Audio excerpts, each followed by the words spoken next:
উদ্ভাস যায় প্রথম দিন 20-25টা বই দেয়, বাঙালি 2 হাত দিয়ে ভরে বই নিয়ে আসে, টেবিলের কর্নারে রাখে, শেষ।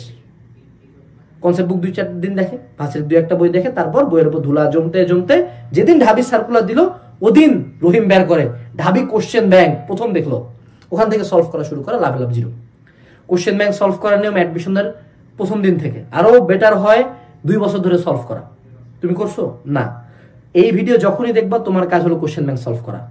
অসংখ্য স্টুডেন্ট পাইছি এইটুকু জানা না ঢাবিতে কি আসে, কোন স্ট্যান্ডার্ড কোশ্চেন আসে, ও কোশ্চেনই দেখে নেই, ওর সব অগাধ বিশ্বাস কোচিং এর উপর, ধরা খাবা। বিগত বছরের কোশ্চেন অ্যানালিসিস করলে প্রত্যেকটা বিশ্ববিদ্যালয়ের 75টা টাইপ বলে দেওয়া যায়, মেডিকেল ঢাবি প্রত্যেকটার exact topic, exact area, exact ছক বলে দেওয়া যায়, এখান থেকে কোশ্চেন আসবে। এবং প্রত্যেকটা ভর্তি পরীক্ষায়, এভরি সিঙ্গেল ভর্তি পরীক্ষা, আই ক্যান নট এমফেসিস মোর, 75% বিগত বছরের কোশ্চেন থেকে আসে। এইটুকু পারলেই চান্স হয়ে যাওয়ার কথা, চান্স শুধু হবে না, টপ করবা। কিন্তু তুমি এইটুকু পারো, এইটুকু পড়ো, তা তো করো না, ফলশ্রুতিতে ধরা খাবা।